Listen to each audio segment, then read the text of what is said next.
कलकत्ता से 400 किलोमीटर दूर नोआखली, आज के बांग्लादेश में पड़ने वाला ये छोटा सा जिला हिंदुओं के सबसे बड़े नरसंहार का स्मारक है।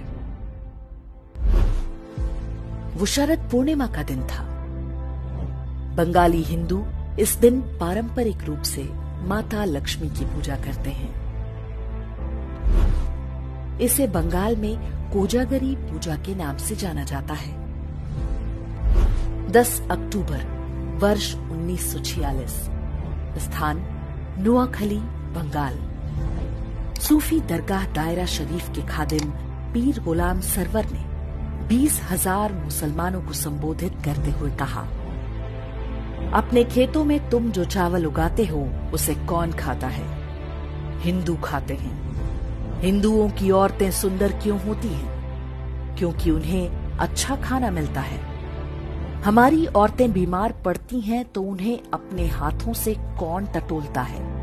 हिंदू डॉक्टर। सामने नाराए तकबीर, अल्लाहू अकबर चिल्लाती हजारों मुसलमानों की भीड़ थी। कसम खाई गई कि नोआखली में हर काफिर और कुफ्र के हर निशान को मिटा दिया जाएगा। बिल्कुल वैसे ही जैसे लगभग 2 महीने पहले कलकत्ता में डायरेक्ट एक्शन डे के नाम से हुआ था। कलकत्ता की ही तरह हाथों में चाकू और गंडासे लिए जिहादी भीड़ ने चुन चुन कर हिंदू पुरुषों को मारना और हिंदू महिलाओं से बलात्कार शुरू कर दिया। हिंदुओं की दुकानों और मकानों में आग लगाया जाने लगा। हिंदुओं से कह दिया गया था कि जिंदा रहना है तो उन्हें इस्लाम कबूलना होगा। जस्टिस जीडी खोसला ने भारत के विभाजन पर अपनी पुस्तक स्टर्न रेकनिंग में लिखा है, भीड़ ने नारायणपुर के जमींदार सुरेंद्र नाथ बोस के मकान पर हमला बोला। वे परिवार के साथ छत पर चले गए। दंगाइयों ने घर में आग लगा दी। घर जलने लगा तो सुरेंद्र बाबू ने छत से छलांग लगा दी। वे दंगाइयों के सामने ही गिरे। उन्मादी मुसलमानों ने उनके शरीर के टुकड़े टुकड़े कर डाले और उनका कटा हुआ सिर पास में ही खड़े पीर गुलाम सरवर को भेंट किया। ऐसा नहीं है कि नोआखली के हिंदुओं ने प्रतिरोध नहीं किया। हिंदू महासभा के नेता और वकील राजेंद्र लाल रॉय चौधरी ने लोगों को संगठित करके संघर्ष का प्रयास किया, लेकिन वे सफल नहीं हो पाए। उनके घर को भी जला दिया गया। मजहबी दंगाई राजेंद्र लाल रॉय चौधरी को अपने साथ ले गए। बाद में उनका कटा हुआ सिर सूफी गुलाम सरवर को पेश किया गया। उनकी 2 बेटियों को मौलवियों ने आपस में बांट लिया। कलकत्ता में डायरेक्ट एक्शन डे के विरोध में गोपाल पाठा ने हथियार उठाया था। उनका प्रतिरोध सफल रहा था क्योंकि कलकत्ता में हिंदुओं की जनसंख्या अधिक थी, जबकि नोआखली में हिंदू मात्र 20% थे, जबकि मुसलमान 80% थे। तब जो नोआखली में हुआ वो आज हम कश्मीर से लेकर केरल और कैराना तक में आए दिन देखते हैं। 10 अक्टूबर 1946 को शुरू हुआ ये हिंदू नरसंहार चलता रहा और बाकी देश में किसी को कुछ भी पता नहीं चलने पाया। 15 अक्टूबर को नोआखली नरसंहार की सूचना दिल्ली पहुंची। 17 अक्टूबर को गांधी जी ने प्रतिक्रिया देते हुए कहा, हिंदू महिलाओं को मरने की कला सीखनी होगी। बलात्कारी के सामने झुकने से अच्छा है कि वे अपने हाथों से अपना गला घोंटकर या जीभ दांतों में दबाकर मर जाएं।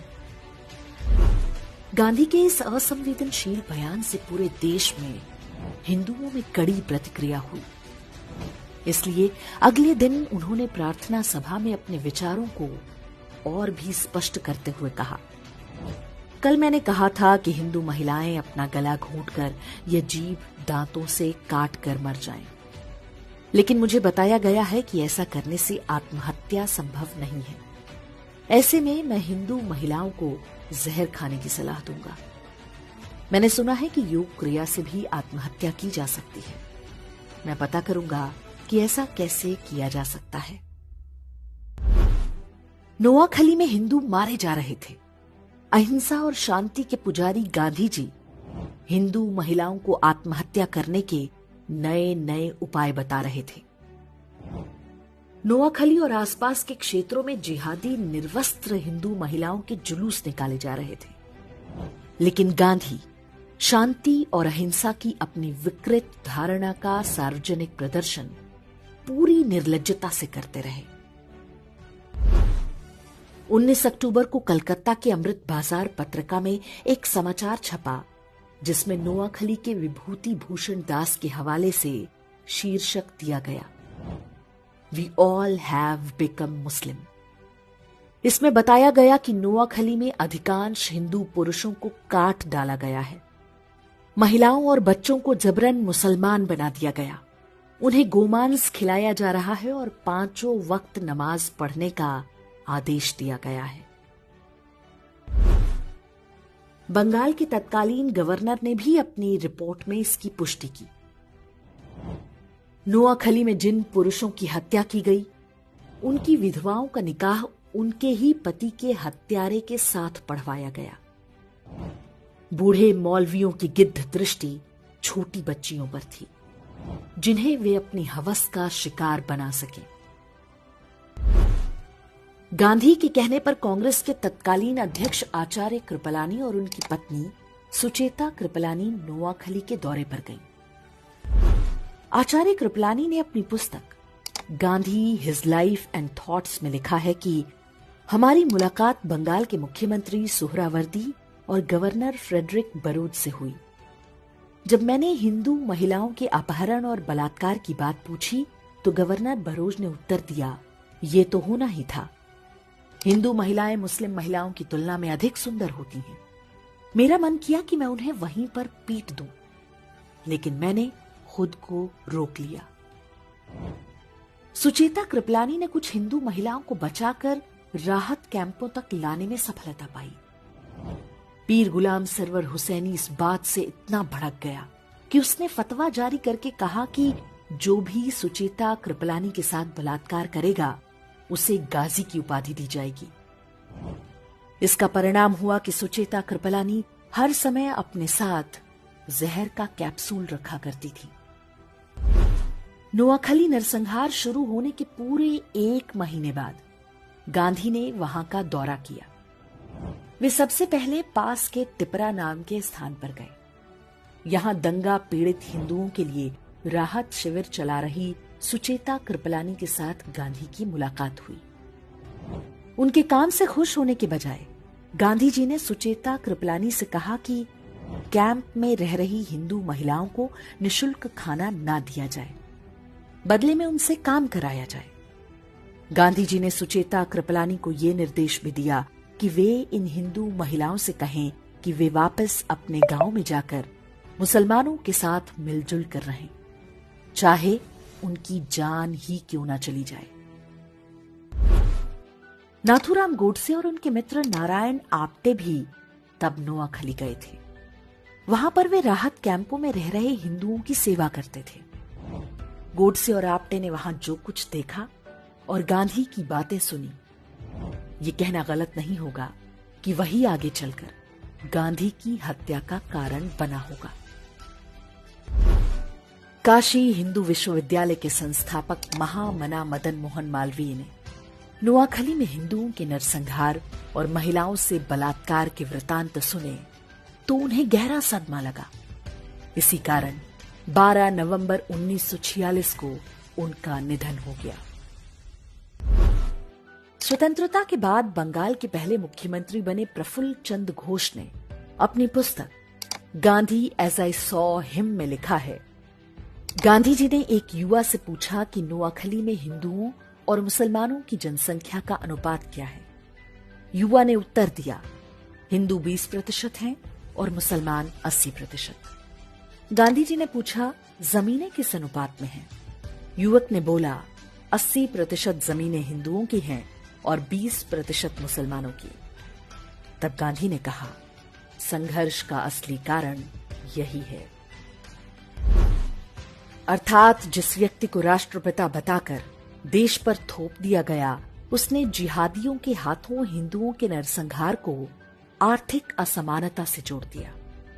जबकि नोआखली में रहने वाले हिंदुओं में बड़ी संख्या अनुसूचित जातियों की भी थी। ये लोग बहुत निर्धन थे। जिहादियों ने उनके भी पुरुषों की हत्या की और महिलाओं के साथ बलात्कार किया।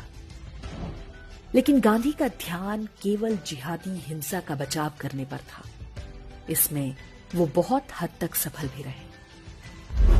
स्कूली इतिहास की पुस्तकों में भी नोआखली नरसंहार को अमीर और गरीब के संघर्ष की तरह दिखाया जाता है। आज भी देश में अधिकांश लोग नहीं जानते कि नोआखली में क्या हुआ था और कैसे। वही हत्यारी मानसिकता आज भी देश भर में फल फूल रही है। 15 अगस्त 1947 को देश स्वतंत्र हो गया। बंटवारे में नोआखली पूर्वी पाकिस्तान के हिस्से में चला गया। वहां पर हिंदुओं का नरसंहार जारी रहा। अब तो कोई रोकने टोकने वाला नहीं था। आधिकारिक आंकड़ों के अनुसार इस नरसंहार में 5000 हिंदुओं की हत्या हुई। हालांकि दावा किया जाता है कि वास्तविक संख्या 50,000 से कम नहीं होगी। वर्ष 1946 में नोआखली में लगभग 4 लाख हिंदू रहते थे। उनमें से 95% को बलपूर्वक इस्लाम कबूल करना पड़ा। शरद पूर्णिमा या कोजागरी के दिन माता लक्ष्मी के 8 रूपों की पूजा की जाती है।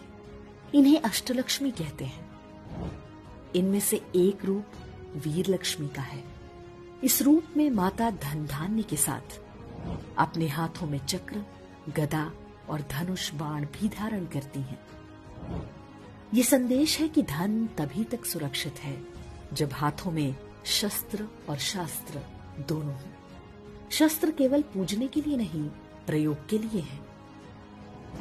चारों ओर से असुरों से घिरा हिंदू समाज जब तक इस बात को नहीं समझेगा, नोआखली जैसे नरसंहारों के लिए अभिशप्त रहेगा।